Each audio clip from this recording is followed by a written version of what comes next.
안녕하세요. 결혼한 지 1년이 안 된 30대 여성입니다.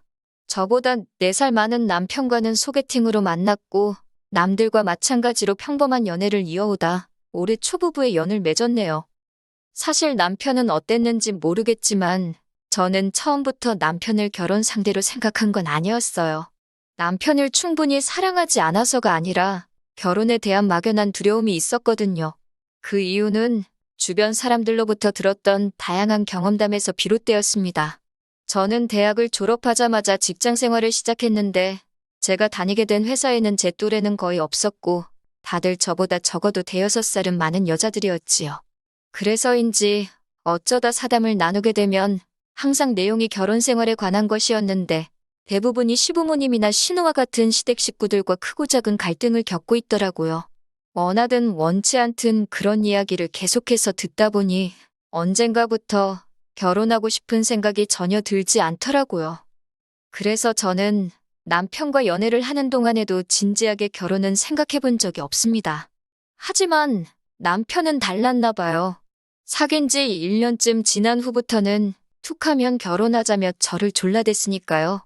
결국 마지막에는 부담을 느낀 제가 차라리 헤어지자 했어요. 그러자 남편이 도대체 이유나 알잡니다. 사귀는 동안 아무런 문제가 없었으니 남편도 답답하긴 했을 거예요. 저는 조심스럽게 그동안 제가 갖고 있던 생각을 털어놓았습니다. 한참을 듣던 남편이 어이가 없다는 듯 자기 가족을 왜 만나보지도 않고 그러냐며 한 번만 만나봐달랍니다. 그리고 결정해도 안 늦는다고요.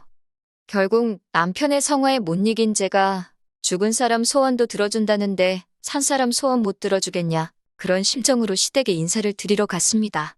그리고 그렇게 만난 시댁 식구들은 남편 말대로 좋은 사람들처럼 보였어요. 특히 어머님은 그동안 주변 사람들로부터 듣던 시어머니들과는 완전히 달랐지요. 권위적인 태도는 전혀 없었고 오히려 제 기분을 살피시는 듯 하더라고요. 게다가 대놓고 말씀하시길 시어머니가 무슨 벼슬도 아니고 당신은 그런 걸로 대접받을 생각은 전혀 없다고 하셨습니다. 각자 연락해야 할 일이 있으면 그때만 연락하고 명절에 한 번씩 얼굴 보고 그 정도면 당신은 충분하다고요. 하지만 막상 남편과 식을 올리고 나니 어머님께서 조금씩 다른 모습을 보이시더군요. 처음 그런 기분을 느끼게 된 건 신혼여행에서 돌아와 인사를 드리러 갔을 때였어요. 어머님께서 제 손을 꼭 잡으시더니 이제 정말 손씨 집안 사람이 된 거라며 축하한다 그러시더군요. 뭐 여기까지는 충분히 하실 수 있는 이야기라고 생각합니다. 그런데 이어서 말씀하시기를 이제 손씨 집안 사람이 된 만큼 당신이 저를 많이 가르쳐 주실 거라고 잘 배워야 한다시대요. 집으로 돌아오는 길에 영 찜찜한 마음을 감출 수가 없어서 남편에게 물어봤어요. 나에게 가르쳐 줄 게 많다고 하시는데 그게 뭘 것 같냐고요?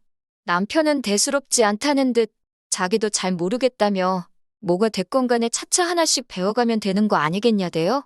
그리고 그게 무슨 뜻인지 아는 데는 오랜 시간이 걸리지 않았습니다. 처음 일이 시작된 건 어버이날을 축하하기 위해 시댁에 갔던 날이었어요. 사실 외식을 하려고 했는데 어머님께서 바깥 음식은 몸에 안 좋다며 집에서 먹자고 하시더라고요. 할 줄 아는 음식이 없어서 남편과 함께 인터넷을 찾아가며 불고기를 준비해 갔습니다. 그런데 막상 시댁에 도착해 준비해간 음식을 꺼내놓으니 어머님 표정이 영 좋지 않더라고요. 그리고는 저희가 해간 음식을 맛보시더니 대뜸 친정부모님은 씀씀이가 크시냐, 반찬이랑 그런 것도 다 사먹고 사냐고 물어보셨습니다. 뜬금없는 질문에 당황했지만 일단은 아니라 대답부터 했지요. 그러자 어머님께서 고개를 갸웃거리시면서 그런데 어째서 딸한테 음식하는 것도 안 가르치신 것 같다고. 솔직히 그게 서로 무슨 상관인가 싶대요. 불고기가 입맛에 안 맞으시냐 물으니 짜고 달고 못 먹겠다 하셔서 제가 남편을 바라보며 잔소리를 했습니다. 간 좀 똑바로 보지 그랬냐고. 자기 어머니인데 어머님 입맛 하나 못 맞추냐고요. 그러자 어머님께서 당황한 얼굴로 그걸 왜 남편 탓을 하냐 하시길래 간은 이 사람이 봤다고 말씀드렸네요. 남편은 어머님더러 그냥 대충 드시지 뭘 그런 걸 타박을 하시냐며 그러니까 외식하자고 하지 않았냐고 왜 집에서 드신다고 고집을 피우셨냐며 짜증을 내고 예상하셨겠지만 분위기가 완전히 엉망이 됐지요. 그리고 그렇게 시댁에 다녀온 지 일주일도 채 지나지 않았을 때였어요. 어머님으로부터 전화가 걸려왔는데 연락할 일이 있을 때만 연락하자던 분이셨으니 무슨 일이라도 생겼나 싶어서 얼른 전화를 받았습니다. 그런데 전화를 받자 대뜸 하시는 말씀이 지난번에 저희가 왔다 간 이후로 영 신경 쓰이는 게 있어서 전화를 하셨다고요. 무슨 일 때문에 그러시냐 하니까 지난번에 피곤해 보이던 저희 남편 얼굴이 영 마음에 걸려서 하셨답니다. 그날 사실 말을 안 해서 그렇지 저나 남편 둘 다 야근하고 집에 와서 새벽에 불고기 양념하고 그랬거든요. 그러니 당연히 피곤할 수밖에 없었지요. 게다가 시댁은 저희 집에서 차로 3시간 거리에 있어요. 갈 때는 남편이, 올 때는 제가 운전을 했는데 어머님은 그런 속사정은 모르셨으니까. 하지만 제가 이걸 구구절절 말하자니 그것도 참 못하고 그래서 요새 일 때문에 피곤해서 그렇게 보인 것 같다고 둘러댔어요. 그러자 어머님께선 그럴수록 사람이 잘 먹고 다녀야 한다면서 뜬금없이 남편 아침밥은 잘 챙겨주고 있냐고 물으셨습니다. 그런데 저희 남편은 원래 아침을 안 먹거든요. 본인 말로는 서울에서 자취생활을 시작한 이후로는 따로 아침을 챙겨 먹은 적이 없다고요. 그리고 이제 습관이 돼서 아침을 먹으면 오히려 속이 불편하다 했었는데 어머님이 남편이랑 오래 떨어져 지내시다 보니 모르시나 싶어서 제가 아는 대로 이야기를 해드렸어요. 그랬더니 어머님께서 그러면 죽을 끓여주던지 하다못해 누룽지라도 챙겨줘야 한다시대요. 점점 이게 무슨 상황인가 싶었습니다. 일단 저는 어머님 저도 맞벌이라서 그럴 시간이 없다고 애교스럽게 대꾸를 했어요. 분위기 좋게 넘기고 남편하고 이야기해봐야겠다 싶었거든요. 그런데 어머님께서 내일부터는 아침 챙겨주고 사진 찍어서 당신한테 보내랍니다. 그러면서 덧붙이시기를 남자한테 아내가 왜 필요한 줄 아냐. 남자가 자기 손으로 못하고 못 챙기는 거 그거 아내가 해줄 수 있으니까 필요한 거라며. 앞으로도 저희 남편이 이런저런 이유로 못하는 게 있으면 잘 관찰해서 부족함 없이 도와주라시대요. 거기까지 듣고 나니 솔직히 어른을 상대로 이렇게 표현해도 될지 모르겠지만 밥 마시고 그간 쌓인 얼마 안 된 정이고 죄다 뚝뚝 떨어지더라고요. 대답만이라도 내내 해드렸다면 어머님 비위를 좀 맞춰드릴 수 있었을지도 모르겠네요. 하지만 괜히 잘못 대꾸했다 코 깨이겠다 싶어서 끝까지 남편이랑 이야기해보겠다고만 했습니다. 그러자 어머님도 마음이 상하셨는지 알았다 한마디 하시고는 그냥 전화를 끊어버리시대요. 그날 밤 저는 남편에게 어머님이 하신 말씀을 전하며 답답함을 토로했어요. 그런데 이번에도 남편은 별일 아니라는 듯이 어머님이 아침 드라마를 너무 보셨나 보다며 신경 쓰지 말랍니다. 아들인 자기가 무뚝뚝하니까 괜히 저한테 그러신 것 같다나요? 그러면서 저한테 한다는 말이 저도 너무 시부모님한테 날부터 세우고 드는 것 같다면서 그냥 적당히 맞춰드리면 되지 않냐입니다. 남편의 무신경하고 무책임한 대답이 정말 실망스럽더라고요. 이런 일들을 우려해서 처음부터 결혼 생각이 없다 한 건데 제 입장에선 거의 사기당한 기분이었지요. 남편에게 더 말해봤자 별 소용없겠구나 싶어서 알아서 선 긋고 살아야겠다고 다짐하고 말았습니다. 이후로 어머님에게 전화가 오면 피했고 만나자 하는 것도 핑계를 대서 남편만 보내고 그랬어요. 처음에는 긴가민가 하시던 어머님도 나중엔 제가 일부러 그런다는 걸 눈치채신 건지 더는 연락을 하지 않으셨고요. 솔직히 죄송한 마음이 아예 없었던 건 아니지만 어머님이 한 번만 더 말도 안 되는 억지를 쓰시면 제가 터져버릴 것 같아서 제 딴에는 최선의 방법이었습니다. 하지만 결국 얼마 전 결정적인 사건이 벌어지고 말았네요.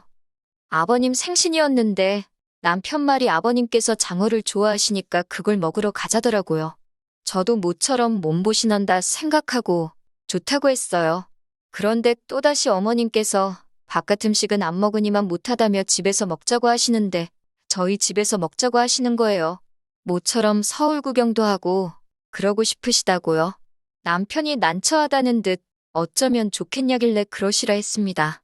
대신 음식은 내가 못하니까 시켜 먹든지 하자 했더니 남편이 한다는 소리가 그럼 밖에 나가서 먹는 거랑 차이가 뭐냐고 그래요. 듣고 보니 맞는 말이라 그러면 당신이 음식을 하라고 했습니다. 어차피 아버님 생신상이니 아들인 당신이 차려서 나쁠 건 없지 않겠냐고요. 그러자 남편은 그래도 자기가 어떻게 혼자 음식을 하냐며 궁시렁거렸고, 그래서 제가 그럼 도와는 주겠다 했습니다. 대신 기본적인 준비 같은 건 다 해놓으라고 했어요. 말이 나와서 말이지만 평소에도 저희 집에는 마땅히 먹을 게 없어요. 둘 다 아침 안 먹지. 야근이 잦아서 회사에서 두 끼를 해결하고 오는 일도 허다하지. 그러다 보니 오히려 뭐라도 해먹겠다고 사다 놓으면 상해서 버리기가 일수더라고요. 친정어머니께서 반찬 좀 보내주겠다고도 몇 번 말씀하셨지만 괜히 못 먹고 버리면 죄송하니 그것도 안 받는 정도입니다. 그런데 막상 아버님 생신 전날까지 남편이 장봐올 생각도 안 하더라고요. 제가 생일상 안 차리기로 한 거냐, 미역국은 미리 끓여야 하지 않냐니까, 자기가 깜빡했답니다. 저더러 어쩌냐 묻길래 난 모른다고 당신이 알아서 하라고 했어요. 솔직히 말하면 찾자고 하면 방법이 아예 없지는 않았겠지만 남편이 최소한 자기 힘으로 해결하려는 노력도 없이 무턱대고 저한테 또 떠넘길 것 같은 눈치라서 짜증이 났거든요. 결국 생일상은 못 차렸습니다. 아버님 생신 당일날 남편이 아버님 어머님을 터미널에서부터 모시고 왔어요. 그동안 저는 집을 치우고 있었고요. 집 안으로 들어오시는 두 분의 표정이 영 좋지 않아서 생일상 이야기를 했다는 걸 눈치챌 수 있었습니다. 어머님께서 저더러 이리 와서 앉아보라길래 또 그새 무슨 흠이 잡혔나 싶어서 심장이 벌렁벌렁 하더라고요. 자리에 앉으니 어머님께서 다짜고짜 생일상은 어딨냐입니다. 저는 남편을 바라보며 듣지 않으셨냐고 저 사람이 아버님 생신을 까먹었단다고, 기억이 났을 때는 너무 늦어서 준비를 못했나 보다고 있는 그래도 말씀을 드렸어요. 그러자 어머님께서 그러는 동안 너는 뭐 했냐고 그러시길래 저는 남편이 준비하면 도와주기로 했었다고 다시 한번 사실 그대로 전했고요. 그러자 어머님이 저더러 시아버지 생일상은 원래 며느리가 차리는 것도 모르냐입니다. 설마 싶은 소리를 직접 듣게 되니 한숨이 나오더라고요. 시부모님 자식인 남편이 까먹어서 못 챙긴 생일상을 제 탓을 하시는 거냐 물으니 당신이 전에도 말하지 않았냐고, 남편이 못하는 걸 아내가 해주는 거라고, 시댁 식구들 경조사 챙기고 그러는 건 아내가 해야 할 기본 덕목이라나요? 말도 안 되는 어머님의 억지에 저도 모르게 웃을 뻔한 걸 간신히 참고는 억지 쓰지 마시라고 했어요. 그러자 남편이 저더러 어른이 뭐라 하면 그냥 죄송하다 하면 되지, 왜 거기서 시시비비를 가리냐고 저한테 막 화를 내더라고요. 아버님은 이 꼴 저 꼴 보기 싫다 방에 들어가셨고, 저는 어이가 없어서 남편더러 어디 어머님께서 말씀하고 계시는데 당신이 목소리를 높이냐고 그랬습니다. 지난번에도 어머님한테 짜증을 내더니 어디서 배워먹은 싸가지냐고요. 당신은 어려서 어머님 아버님한테 그러라고 배웠냐고 정말 창피하다고 했습니다. 그리고는 어떻게 부모 생일을 까먹을 수가 있냐고, 당신이 그러고도 자식이라고 할 수 있냐고 사부쳤지요. 어머님께도 왜 자식을 이렇게 키우셔서 저를 힘들게 하시냐고 따졌고요. 화가 있는 대로 나신 시부모님은 생일상은 무슨, 그대로 다시 내려가셨고, 이후에 남편에게 전화를 해서는 이 마누라, 그러니까 저 말이에요, 제정신이 아닌 것 같다고 하시더랍니다. 남편에게 어디서 그런 물건을 데려왔냐고, 어머님께서 남편더러 두 번 다시 절 보고 싶지 않다 하셨다는데 저는 속으로 쾌재를 불렀지요. 제가 손해볼 게 전혀 없었으니까요. 남편과는 이후로 며칠에 걸쳐 냉정과 대화를 반복했습니다. 남편은 제가 시부모님한테 져주기를 바래서 당신부터 아들 노릇 똑바로 하라고 했어요. 내가 언제 당신더러 장인장모한테 잘하라 하냐고, 각자 할도리부터 하고 부탁을 하던지 하자고 선을 그었지요. 그제서야 남편은 노력해보겠다면서 그 와중에도 저한테도 노력해달라고 하길래 조건 달지 말라고 사부쳤지요 뭐. 남편과 완전히 이혼을 하지 않는 한 결국 어머님과 다시 마주할 날이 있겠지요. 그러면 또 거지 같은 일들도 있을 테고요. 그래도 왠지 그때는 지금보다 더 현명하게 처신할 수 있을 것 같은 확신이 듭니다. 긴 이야기 들어주셔서 감사합니다. 오늘의 사연은 여기까지입니다. 구독과 좋아요, 알람 설정해주시면 앞으로 더 좋은 사연으로 찾아오겠습니다. 감사합니다.